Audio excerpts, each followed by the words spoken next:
국회는 방통위원 3명을 추천해야 될 법률상 의무가 있지 않습니까? 법률적으로는 추천해야 될 건 맞는 것 같습니다. 그런데 왜 추천 안 하십니까?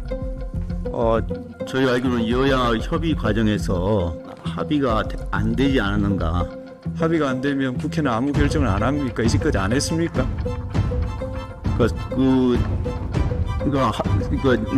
이걸 이제 정치적으로 어떻게 봐야 되냐라는 문제도 있을 수 있겠는데요. 우리는 지금 정치를 이야기하는 게 아니고 법률을 이야기하는 겁니다.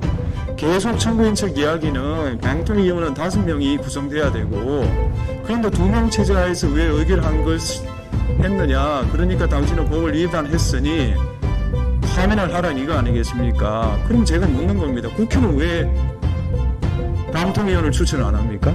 제가 지금 답변 드릴 수 있는 입장. 그건 법률 위반이 아닙니까? 제가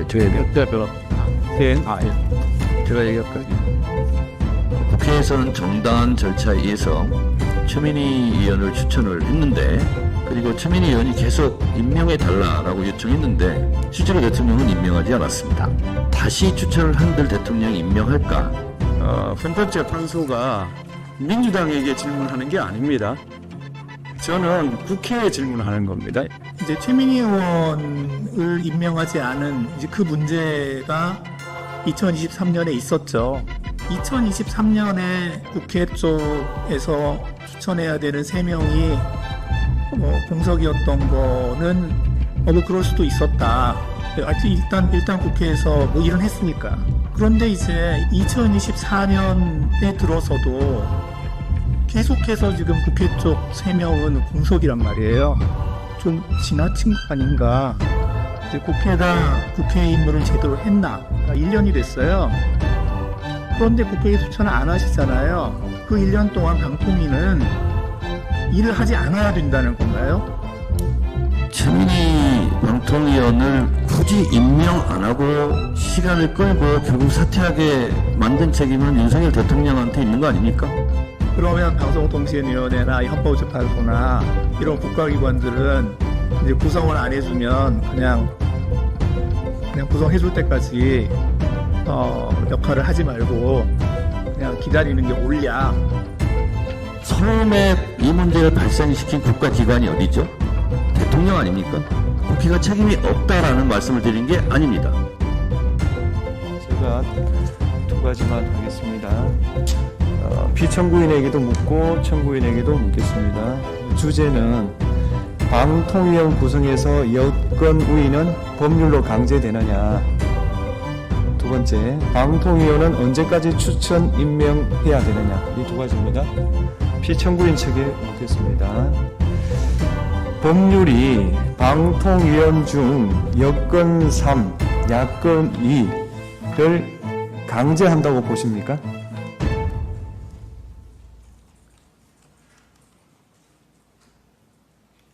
현재의 법 취지를 보면 합의제 행정기관인데 대통령이 2인, 국회가 3인을 추천하도록 되어 있는데 3인 중에 1명은 대통령이 소속하였거나 하고 있는 정당, 2인은 야권에서 하는 것으로 보니까 행정부를 구성하는데 행정부를 프레임을 만드는 것은 국민의 대표인 국회가 해야 되지만 그 인원을 구성하는 것은 집행부의 수장인 대통령이 해야 되는 것입니다. 그런데 이는 구정통부와 방송위원회를 합치면서 이러한 구도로 만들어 놨는데, 만약에 현재와 같이 국회가 3인을 추천하지 않아서 2인으로만 구성된다면 이는 또 청문이 주장하는 바와 같이 3인 이상이 되지 않으면 의결도 할 수 없다고 하면 이건 뭐 행정부를 구성할 수도 없는 그러한 상태에 이르게 됨으로써 저는 3대 2의 비율이 최소한 되어야 집행부라고 할 수 있다고 생각합니다. 네, 그러면 제가 예를 한번 들어보겠습니다. 대통령의 임기는 5년이고 방통위원의 임기는 3년입니다. 방통위원 1기가 끝났습니다. 2기가 구성이 되었습니다. 그런데 정권 교체가 되었습니다. 그렇다면은 2기 방통위원회 마지막 1년은 야권 우위가 될 수밖에 없지 않습니까? 뭐 그런 이제 그럼 그 경우에 지금 피청구인 대리인 말씀에 의하면 여 3, 야 2가 중요하기 때문에 그러면 법에 정해진 임기를 포기하고 사퇴를 해야 됩니까? 그런 경우에는 정권이 바뀌었을 때 알박기 인사를 하는 것과 비슷하게 나가는 대통령이 임기제 기관장을 임명함으로써 대통령과 임기제 공무원 간의 임기가 엇갈리는 그런 문제와 동일하다고 생각합니다. 네. 만약에요.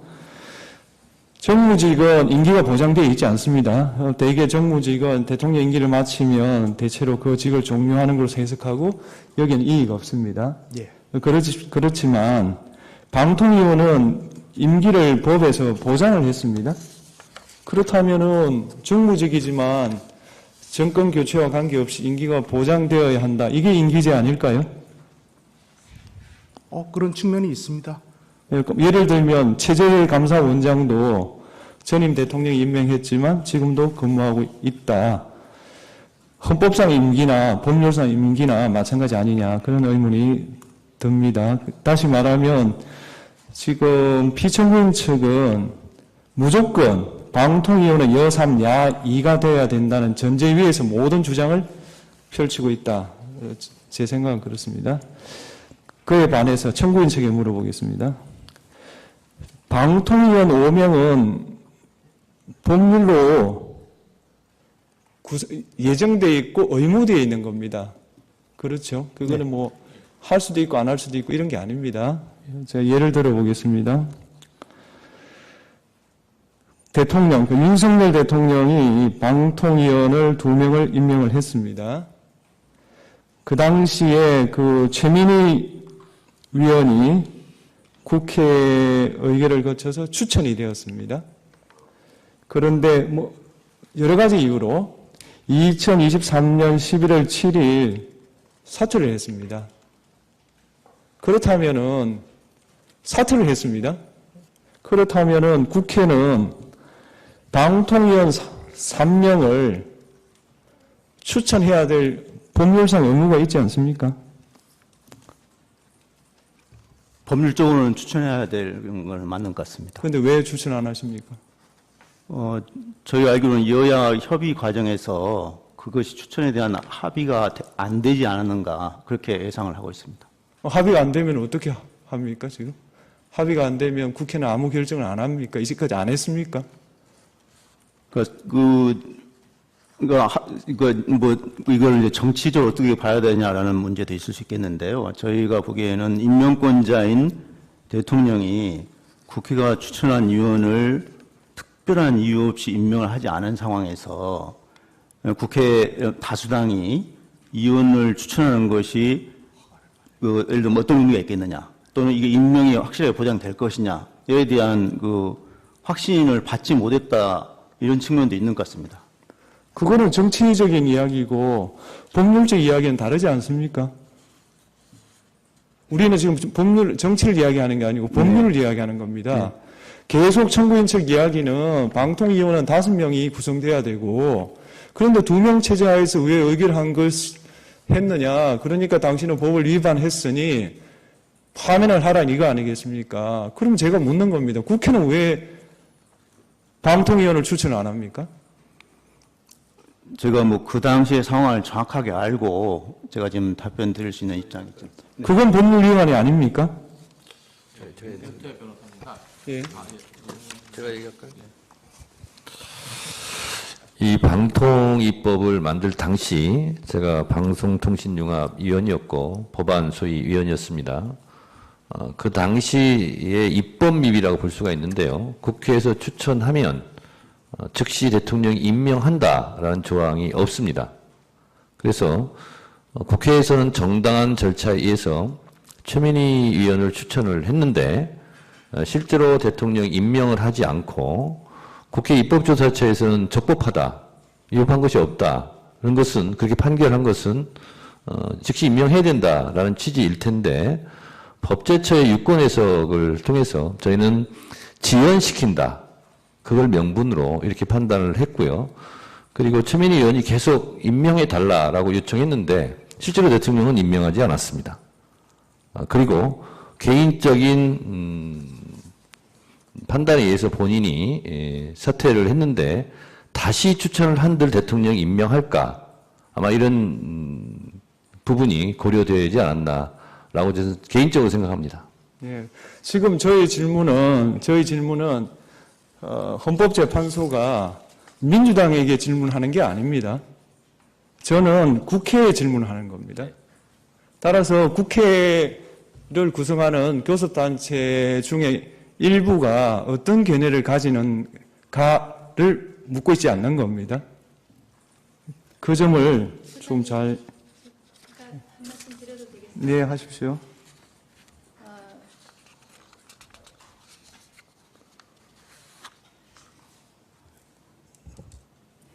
예, 청구인 쪽에서 최민희 위원에 대해서 국회가 추천한 최민희 위원에 대해서 대통령이 임명을 하지 않았다 이렇게 말씀을 하고 따라서 국회가 추천을 해도 대통령이 임명할지 여부를 확실히 모르는 상황에서 추천을 할 수 없었다 이렇게 주장을 하시는데 그건 사실이 아니라고 생각합니다. 저 역시 이진숙은 국민의힘에서 2023년 8월 21일자로 추천이 되었습니다. 그런데 본회의 표결을 거쳐야 하는데 본회의 표결에 관한 권한은 다수당인 민주당에 있습니다.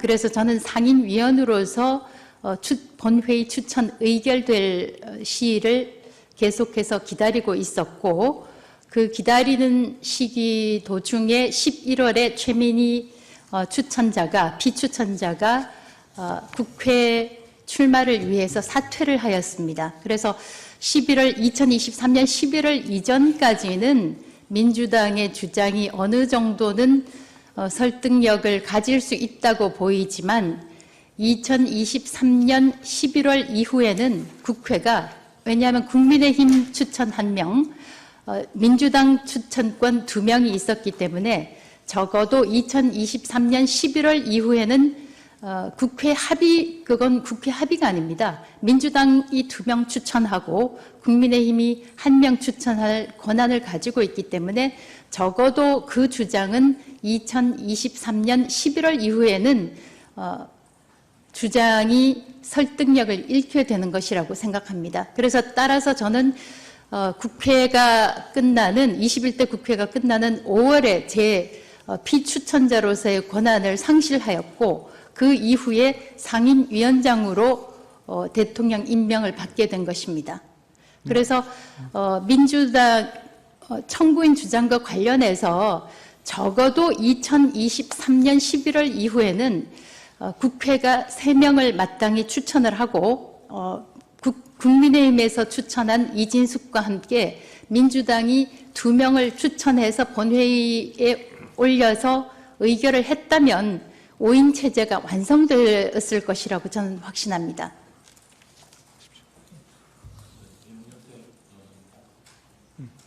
네, 하시죠. 국회가 최민희 후보 퇴임한 이후에 국회가 추가로 후임을 선임하지 않는 것은 그에 앞서서 대통령의 임명권 남용에 근거하고 있습니다. 행정과 입법은 서로 견제와 균형에 의해서 협치에 의해서 서로 존중하면서 임명권이 발생해야 되는데 애초부터 최민희 방통위원장 그러니까 법은 대통령이 두 사람을 지명하고 3위는 국회 추천을 받아서 대통령이 임명한다고 되어 있습니다. 그럼 추천을 받았으면 그에 대해서 임명을 해야 되는데 임명을 하지 않았습니다. 그 과정에서 이동관 체제, 김홍일 체제 계속 2인 체제로 위법이 이루어지고 있는 상황에서 거기 중요한 심의를 하고 있는 심의기구 방송통신심의위원을 대통령이 2사람 해촉시키고 대통령 지명하면서 국회에서 추천한 두 사람에 대해서는 올해 6월 말까지 끝까지 임명을 안 했습니다. 아무런 이유 없이요. 그렇다면은 그 임명권 남용에 대해서 국회에 어느 정도 사과라든지 나름의 납득할 수 있는 그런 협치를 위한 시도조차 하지 않고 있는 그런 상황이기 때문에 이 부분에 대해서는 양쪽 행정과 입법이 서로 간에 위법하지만 그거는 이제 고도의 어떤 정치적인 어떤 그 견제와 균형 그런 원리를 좀 바라보시는 게 좋을 것 같다는 생각이 듭니다. 잠깐 제가 한 말씀 더 드려도 되겠습니까? 네. 방금 전에 피청구인 측에서 이런 말을 했습니다. 법사위 조사조차 이루어지지 않았다. 이렇게 얘기합니다. 이게 법률적 주장이 아니라 이제 정치적 주장일 수 있는데요. 예를 들면 저희 법사위에서 검사 탄핵 조사 청문회를 합니다. 그럼 그런 조사 청문회를 왜 하냐? 그냥 탄핵해버리면 되지. 또 이렇게 국민의힘 측에서는 그렇게 주장도 합니다. 그래서 주장과 주장이 법률적인 강제력, 구속력이 있는 것은 아니라고 보고, 그럼에도 불구하고 이런 문제가 있었습니다. 지금 생각해 보니 정권이 교체가 되면 야당과 여당이 바뀌지 않습니까? 그러면 방통위원 임기를 마치는 그 위원회 당시 추천될 당시에 여야가 바뀔 수가 있습니다. 그러면 추천권이 어디에 있느냐 이런 문제를 가지고 논쟁을 한 것으로 제가 기억을 하고 있고, 그러면서 여당일 때 여당이 추천한 사람 아니다, 소속 정당으로 봐야 된다, 아니면 여당 야당으로 봐야 된다, 이런 문제가 지속적으로 논쟁이 있었던 것으로 제가 기억이 납니다. 그러면서 이 추천이 차일피일 미뤄지지 않았나 그런 생각이 좀 들고요. 그런 부분에 속사정이 있었던 것 같습니다. 제가 뭐 방통위 추천 책임자는 아닙니다만, 그럼에도 불구하고 실제로 최민희 방통위원을 국회에 추천했고 국회 입법조사처에서도 문제가 없다. 그런데 그걸 법제처에서 시간을 끌지 않았다면, 대통령이 임명했다면 그 후속 인사도 탄력을 받아서 추천되고 임명되지 않았을까 그런 생각이 듭니다. 그래서 2인 체제가 유지되었던 것이 국회가 추천하지 않아서 그렇다라는 주장도 일면 일리 있는 주장일 수 있으나, 그것보다는 대통령이 임명하지 않은 책임이 훨씬 더 크다라고 저는 생각을 합니다.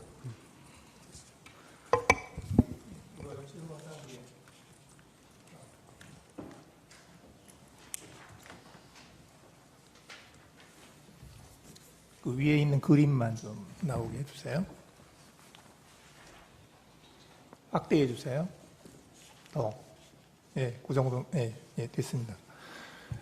저기 지금 저 청구인 쪽에 좀 여쭤보는데요. 이제 저 그림을 보면 방통위가 지금 위원이 3인 있었던 때가 2023년 8월 23일이 마지막이고요.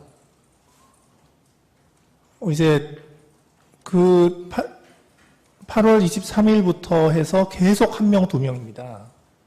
지금 이제 최민희 의원을 임명하지 않은 이제 그 문제가 2023년에 있었죠. 예, 그래서 2023년에 저 국회 쪽에서 추천해야 되는 3명이 뭐 공석이었던 거는 뭐 그럴 수도 있었다. 일단 국회에서 뭐 일은 했으니까. 그런데 이제 21대 국회 구성이 되고 2024년에 들어서도 계속해서 지금 국회 쪽 3명은 공석이란 말이에요. 좀 그 최민희 의원의 문제가 있었다 하더라도 좀 지나친 거 아닌가. 이제 국회가 국회의 임무를 제대로 했나 하는 그런 좀 의문이 들고요. 이제 그래서 이제 그러면 이 방통위원회가 이제 이 국가기관인데 그러면 지금 2023년 8월 13일부터 지금까지 방통위원회가 회의체로서 기능하는 그 기능은 하지 말았어야 된다. 하지 말라는 게 국회의 뜻인가요? 지금 표에 보시는 대로 그거는 맞는 것 같습니다. 근데 이제 국회 입장에서는 대통령이 최민희 의원을 임명하지 않기 때문에 왜 대통령이 임명하지 않았는지, 임명하지 않은 이유가 뭔지, 임명과 관련해서 국회에 어떤 협조를 했는지를 대통령이 먼저 밝히는 게 순서가 아닌가. 제가 지금 묻는 거는 최민희 의원 그거를 얘기하는 게 아니고요. 맞습니다. 국회 쪽에서 네. 지금 이제 최민희 의원이 사퇴한 2023년 11월 이후에는 그 3명 국회목 3명을 추천할 수 있는 상태가 됐잖아요. 그런데 그게 지금 2023년 11월이고 지금이 2024년 11월입니다. 1년이 됐어요. 그런데 국회에 추천을 안 하시잖아요. 그러면 그 1년 동안 방통위는 일을 하지 않아야 된다는 건가요? 지금 그래서 국회 입장에서는 우선 최민희 의원을 임명하지 않는 대통령실의 이유나 이런 걸 들어야 될까? 먼저 그 부분에 대해서 대통령실에서 이야기를 해야 될 것 같고요. 그 다음에 8월쯤에 민주당에서 추천을 하겠다라고 했는데 국힘 과방위 간사는 이 헌재 결정이 끝난 다음에 3명을 같이 추천하자. 또 그런 식으로 이야기를 해가지고 지금 추천이 보류됐다. 그 타임라인은 지금 현재 그런 상황이다. 그런 걸 말씀드립니다. 예, 그건 이제 국회 내부적인 이야기이고요. 그럼 이 방통위원회는 국가기관이거든요. 그럼 이 국가기관은 저렇게 1년 넘게 기능을 안 해도 되는 겁니까? 국회에서 그걸 바라고 있는 건가요? 제가 좀 말씀드려도 되겠습니까? 네. 최민희 방통위원을 굳이 임명 안 하고 시간을 끌고 결국 사퇴하게 만든 책임은 윤석열 대통령한테 있는 거 아닙니까? 임명하지 않을 이유가 없어요. 근데 임명을 하지 않았습니다. 그러면 당의 문제가 아니라 국회로 책임으로 치환해서 말씀드리면 국회에서 예를 들어서 추천을 한다고 쳐요. 그러면 윤석열 대통령이 국민의힘이 추천한 인사만 임명하고 민주당이 추천한 인사는 임명하지 않고 이럴 가능성도 배제할 수 없는 거 아닙니까? 그러면 국회에서 내부적으로 그걸 토론할 수도 있는 문제이죠. 그러다가 시간이 흘러갈 수도 있는 문제죠. 직접적인 비유가는 안 되겠지만 헌재 재판관도 그래서 지금 지연되고 있는 것으로 제가 알고 있습니다. 그래서 국회에 책임이 있다라고 말하는 것은 일견 맞을 수 있는데 실제로 추천하는 프로세스 과정을 본다면 국회에서는 실제로 정당 간의 입장이 있고 그것이 국회 추천으로 외화가 될 텐데 그런 저간의 사정이 있다는 점도 우리 재판관님들께서 좀 고려해 주셨으면 좋겠습니다. 헌법재판소 말씀을 하셨는데 지금 헌법재판소가 지금 10월 17일에 재판관 3명이 퇴임을 하고 오늘이 언제예요? 오늘이 지금 11월 12일이니까 거의 한 달째 지금 재판관이 전체가 모여서 바깥으로 내보내는 결정을 못하고 있단 말이에요. 그러면 이 헌법재판소에 대해서 이렇게 재판관을 추천하지 않고 국회에서 3명을 추천하게 되어 있는데 그걸 하지 않는 그것도 지금 국회가 제 기능을 하지 않는 것인데 그게 국회의 책임 이외에 다른 누구의 책임이 있나요? 그러니까요. 그런데 네. 그러면 이제 국회의 뜻은 헌법재판소는 일을 하지 말라는 건가요? 제가 말씀드려도 되겠습니까? 예. 헌법재판관 문제는 이런 것 같습니다. 국회에서 법으로 다 규정하면 좋겠지만 그렇지 못한 관례라는 게 있습니다. 그래서 지금처럼 1당과 2당이 현격하게 차이가 나는 경우는 실제로 다수당이 2명을 추천해야 된다. 3명을 추천해야 된다. 아니다. 뭐 비슷하게 추천해야 된다. 이런 논쟁이 있는 겁니다. 그래서 그 논쟁이 있는 국회에서는 나름대로 고충이 있는 것이고요. 그냥 그 과정을 생략하고 국회 책임이다. 맞죠? 국회 책임일 수 있습니다. 그러나 국회의 지금까지 추천 과정의 경로를 보면 그런 저간의 사정이 있다라는 말씀을 드리고 실제로 현격하게 차이가 나서 다수당이 다 추천한 경우도 있었다라고 지금 제가 알고 있거든요. 마찬가지로 방통위원 같은 경우도 아까 말씀드린 것이 반복입니다만 여야의 시점이 달라서 추천하는 주체가 누구냐 하는 부분으로 국회에서 끊임없이 논쟁할 수 있는 것이고요. 그건 그 이후의 문제인데 계속 제가 주장합니다만 최민희 의원을 윤석열 대통령이 임명했다면 지금 같은 사태가 시작되지는 않았다라고 저는 주장합니다. 그러니까 이제 제가 이제 마지막으로 한 가지만 더 말씀을 드리면, 지금 이제 그 국회는 이제 그 국가기관으로서의 그 헌법과 법률에 따라서 국회의 임무를 하셔야 되거든요. 지금 말씀하시는 거는 국회 내부에서의 이제 이렇게 하는 게 옳다, 저렇게 하는 게 옳다 하고 이제 그 내부에서 그 논의를 할 때 하실 수 있는 말씀이지만 지금 소추 의원께서는 국회의 대표시거든요. 그리고 국회에서 지금 이 탄핵 소추를 했고 그래서 우리 국회는 국가기관으로서 지금 이렇게 기능을 하고 있고 이렇게 역할을 했다. 그래서 국회를 대표해서 하시는 말씀을 하셔야 되는 거여서 제가 지금 여쭤보는 게, 그러니까 이제 국회 그 내부에서의 그렇게 막 논쟁하고 그 어떤 이런 것들이 그런 사정이 있다면 그러면 방송통신위원회나 헌법재판소나 이런 국가기관들은 이제 구성을 안 해주면 그냥 구성해줄 때까지 역할을 하지 말고 그냥 기다리는 게 옳냐. 그렇게 하라는 게 국회 대표시니까 국회의 뜻이냐. 그걸 여쭤보는 겁니다. 자, 제가 말씀드려도 되겠습니까?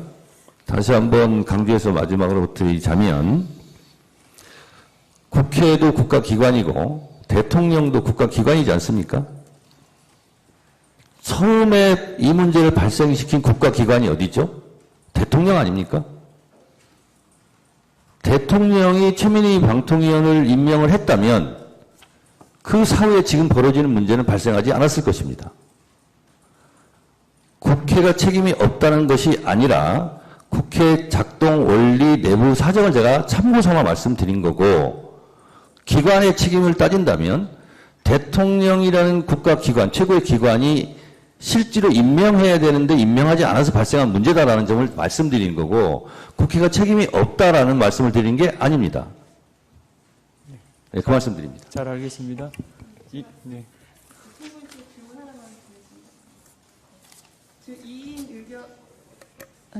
했어요. 아니요. 네.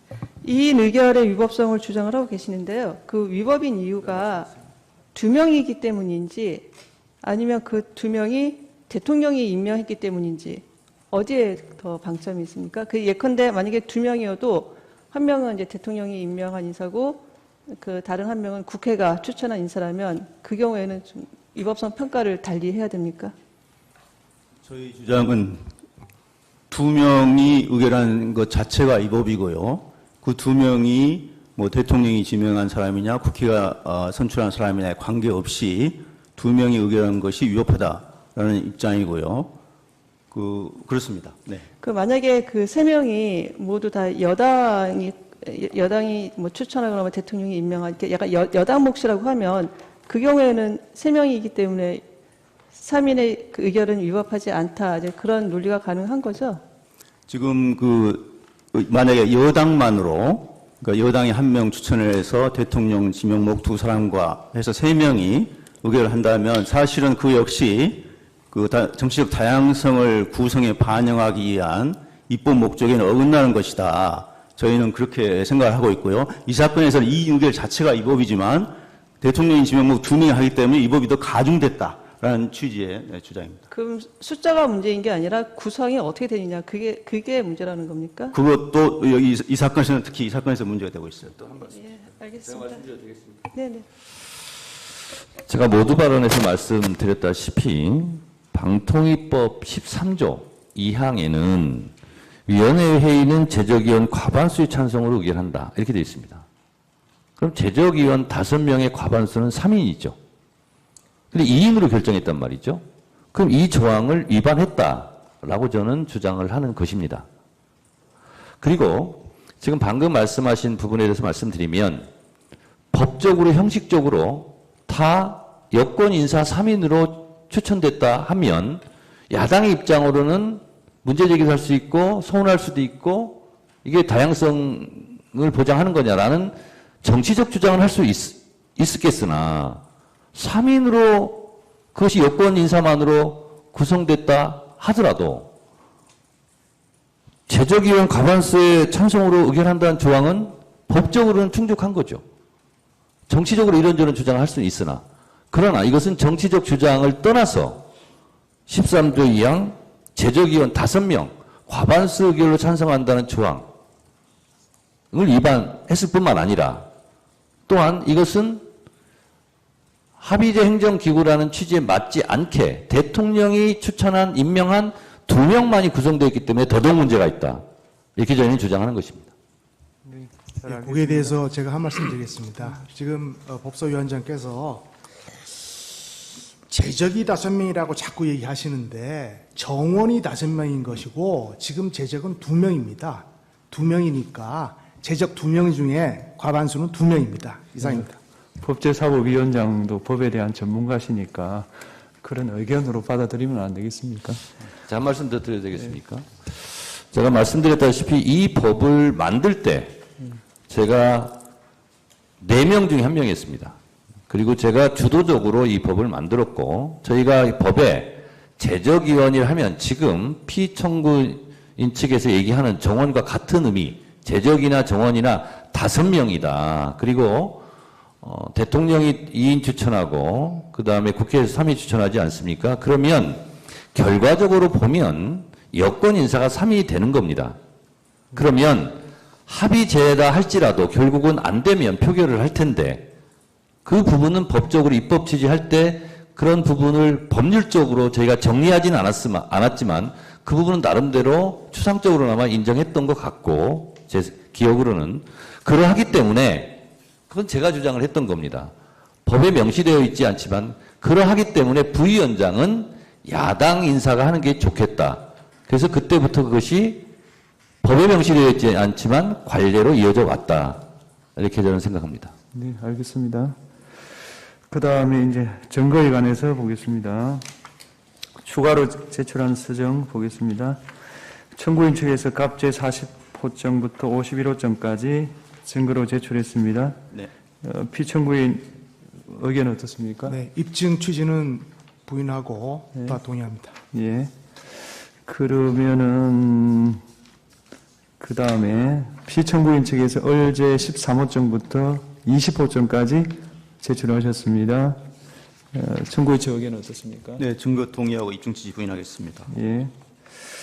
그러면은 기록 송부 촉탁에 대해서 보겠습니다. 피청구인이 2024년 10월 4일 서울 고등법원에 집행정지 사건 기록 송부 촉탁해가지고 채택하고 회신이 도착했는데 서정 내셨나요? 그걸 정리해서 내도록 하겠습니다. 예. 양이 너무 방대해서 예. 필요한 부분만 제가 제출하도록 하겠습니다. 네, 알겠습니다. 그다음 청구인은 11월 7일 서울고등법원에 제재조치 처분 취소 사건 기록에 관해서 송부 촉탁 신청하셨죠? 예, 그건 어제 내셨죠? 그래서 며칠 전에 내셔가지고 그거는 추후에 체부를 결정하도록 하겠습니다. 청구인 측에서 9월 12일 방통위에 대해서 문서 제출 명령 신청하셨죠? 그걸 보고서 직권으로 방통위에다가 사실조회를 했고요. 11월 1일 회신이 도착했습니다. 그 내용은 그간의 방통위원들 임명 내역, 그다음에 박문진 KBS 이사 임명 내역을 쭉 이렇게 정리했습니다. 혹시 열람하셨습니까? 네, 맞습니다. 어떻습니까? 저 필요한 부분에서 저희가 나중에 서면을 작성할 때 인용하겠습니다. 예. 네. 기출부인도 열람하셨습니까? 예, 열람했습니다. 예. 그 말고 지금 문서 제출 명령을 좀 지금 유지하고 계신데, 뭐 그건 그대로 유지하시되, 이게 사실조회는 또 가능한 게 있거든요. 사실조회로 방통위에 좀 그 문서 제출 명령 취지 중에서 좀 그 가능한 게 있다면은 그걸로 일단 좀 해주시고, 지금 방통위에서는 문서 제출 명령에 대해서 못 내겠다고 하는 입장이거든요. 방통위 회의록 말씀하시는 예, 거예요? 뭐 예, 속기록. 등등요. 네네. 예, 그래서 그런 것도 좀 참고를 해주시면 좋겠습니다. 정인 신청에 대해서 이야기하겠습니다. 10월 7일 8명, 11월 7일 1명 해서 총 9명에 대해서 정인 신청을 하셨습니다. 이 재판부는 정인이 방통위 회의에 직접 참관했고 2008년부터 방통위에 근무한 직원이므로 사건 전반에 대해서 잘 알고 있다고 판단하여 정인으로 채택하겠습니다. 나머지 정인은 정언을 들어보고 추후 체부를 결정하도록 하겠습니다. 혹시 피청구인 측에서 신청할 정인 같은 게 있나요? 증인의 증언을 들어본 이후에 네. 신청하도록 하겠습니다. 네. 그러면 그거는 신청을 11월 15일까지 좀 검토를 해 주셨으면 도움은 되겠습니다. 그 다음에 어제자로 사실조회 신청을 하셨죠? 예, 했습니다. 네. 아마 그 의사 정족수 때문에 그러신 예, 것 같은데 그렇습니다. 그것도 추후 채택 여부를 결정하겠습니다. 채택된 서정에 대해서 서정 조사를 하겠습니다. 갑제 28호증을 빼고 나머지 갑제 1호증부터 갑제 39 오늘 한 50일까지 얼제 1부터 오늘 채택한 20까지 모두 열람하셨죠? 예. 예. 그래서 양 당사자 측에서 양해해 주신다면 열람하는 것으로 개별 서정 조사를 대체하려고 합니다. 의견이 어떻습니까? 네, 무방합니다. 예, 그러면 열람하는 것으로 재판부와 양 당사자 측이 열람하는 것으로 증거 조사를 대신하겠습니다. 증거 정리를 마치려고 하고 지금 변론기일은 2차 변론기일은 정인 신문을 위해서 주로 하는 거고 청구인 측에서 정인 신문 사항을 11월 19일까지 11월 19일까지 제출해 주시고요. 정인에 대한 기일 통지는 오늘 사무처에서 바로 해 주시기 바랍니다. 혹시 끝나기 전에 하시고 싶을 이야기가 있으신가요? 예. 지금 방통위가 예. 국회에 이어서 헌재에서 정당하게 요구하고 있는 문서 제출 명령, 명하고 있는 그 명령에 대해서도 거부를 하고 있는데요. 이에 대해서 좀 강력한 좀 처분을 내려주시면 좋겠습니다. 강력한 처분이 뭐가 있던가요? 어떤 이게 법을 찾아보셨을 거 아닙니까? 예. 그래서 의견서도 좀 내고 했습니다. 그게 강력한 처벌이 없더라고요. 한번 보십시오. 저희로서는 그 회의록 속기록이 그 의결의 위법성을 가리는 중요한 그 자료 중에 하나라고 생각이 되는데요. 통상 재판에서는 그런 경우에는 서정조사 신청을 해서 직접 현장에 나가서 서정으로 확보하는 방법이 있습니다. 그 점에 대해서 네. 그렇게 말씀하시니까요. 회의록이라는 건 우리가 알고 있기로 회의를 하지 않습니까? 속기를 하고 회의록을 작성해서 그 다음 기일에 채택하는 것이 관례로 알고 있고 이 방통위에서는 그 다음 기일이 없었기 때문에 회의록을 채택할 수 없었다라는 피청구인이 아니라 방통위 측의 해명이 우리가 틀렸다 이렇게 말할 근거가 없습니다. 근데 이제 뭐 저희가 보기에는 그 회의록이나 속기록은 그런 거를 전제로 해서 그러니까 이게 예를 들면 그 회의에 참여한 사람들의 확인을 받지 않았다. 라는 걸 전제로 해서 제출할 수도 있지 않는가. 그 판단은 재판부에 그거는 좀 다른 하시면 될 문제예요. 것 자, 같습니다. 지금 오늘 속기를 했습니다. 이 속기가 재판관들이 확인되지 않은 상태에서 속기를 가령 국회에 내라고 한다. 그러면 그걸 응해야 되겠습니까? 이 속기는 어디까지나 내부 문서에 불과하고 이 속기에 대한 확인은 이 재판관들이 그거 맞다. 결정을 해야 그게 그 효력 있는 문서가 되지 않겠습니까? 그게 방통이라고 뭐가 다르겠습니까? 저는 그게 틀렸다. 제가 뭐 맞는지는 모르지만 틀렸다고 생각할 근거가 없다. 이런 것 때문에 지금 보류를 하는 것이고, 그 다음에 그 방통위에 그 제출된 그 지원자들의 지원자들의 지원 서류, 그건 뭐 당연히 개인정보이기 때문에 못 내겠다. 그것도 그게 틀렸다. 이렇게 우리가 볼 수 있나요? 그러기 때문에 그거에 대한 체부는 좀 미루되, 다만 정인을 통해서 그 입증상의 상당 부분이 해소가 되기 때문에 글로 가고, 그 외에 또 사실조회로 가능한 건 사실조회로 가고, 다른 방법을 다 소진해보고 그 다음에 문서 제출 명령에 대해서 이야기하는 게 좋겠고, 또 문서 제출 명령에 대해서는 이 소송법에 따라 할 수 있는 건지 정보 공개 청구에 따라 할 수 있는 건지 그에 대한 또 대법원 판례가 있습니다. 그것도 한번 검토를 해보시기 바랍니다. 이 재판부가 그게 쉬운 결론이면 뭐 벌써 결론을 냈지 이렇게 갖고 있겠습니까? 피청구인 측 마지막으로 하고 싶은 얘기가 있습니까? 예, 방금 말씀하신 부분과 관련해서 아마 그 회의록 속기록 관련한 부분인 걸로 저는 이해를 했는데요.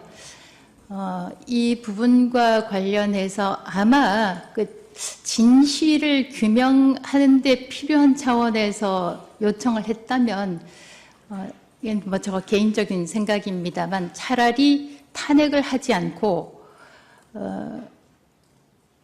청문회라든가 사실 관련한 그런 그 국회에서의 회의가 있었다면 훨씬 더 진실에 접근한 발견이 있었을 수 있다, 이렇게 생각합니다. 방금 소장님께서 지적하셨듯이 회의 속기록은 방통위에서도 회의 참석자들이 회의가 끝난 다음에 속기록이 나오면 그것이 본인이 한 발언과 일치하는지 검토를 거쳐서 다음 회의 때 의결을 하고 공개를 하게 돼 있습니다. 그래서 저는 다만 이제 제 신분상 직무가 정지돼 있기 때문에 그 회의록 속기록을 볼 수 있는 권한이 없습니다. 그래서 방통위에서는 제출하고 싶어도 제출을 할 수 없는 입장이 있다는 것을 다시 한번 말씀드립니다. 그리고 아까 하나만 더 추가를 해서 말씀드리면, 대통령 임명과 관련해서 대통령에게 책임을 야당으로서는 묻는 부분에 대해서 일견 이해가 되면서도 그 모든 것은 최민희 현 의원이 스스로 피추천자로서 사퇴를 했던 2023년 11월 이후에는 그 주장이 설득력이 없다. 그 이후에 작년 11월부터 올해 11월까지 적어도 1년 동안의 기간이 국회에서의 추천할 기간이 있었다. 이 사실을 다시 한번 상기시켜드리고 싶습니다. 네, 저도 한 말씀 드리겠습니다. 네. 아까 그 입법조사처에서 당연히 뭐 별 문제 없다라는 서면이 나왔다고 하는데, 지금 국회의 다수당을 차지하고 있는 정당의 영향력 하에 있는 입법조사처에서 앞에는 전반부에는 별 문제가 없는 듯이 써 있지만 그 단서 부분에 이런 문제가 있을 수 있다라고 해서 사실상 문제가 있을 수 있음을 단서 이후 부분에 기재하였다는 점을 말씀드리고 싶습니다. 네, 알겠습니다. 제2차 변론기일은 2024년 12월 3일 오후 2시 대심판정에서 진행하겠습니다. 네, 감사합니다.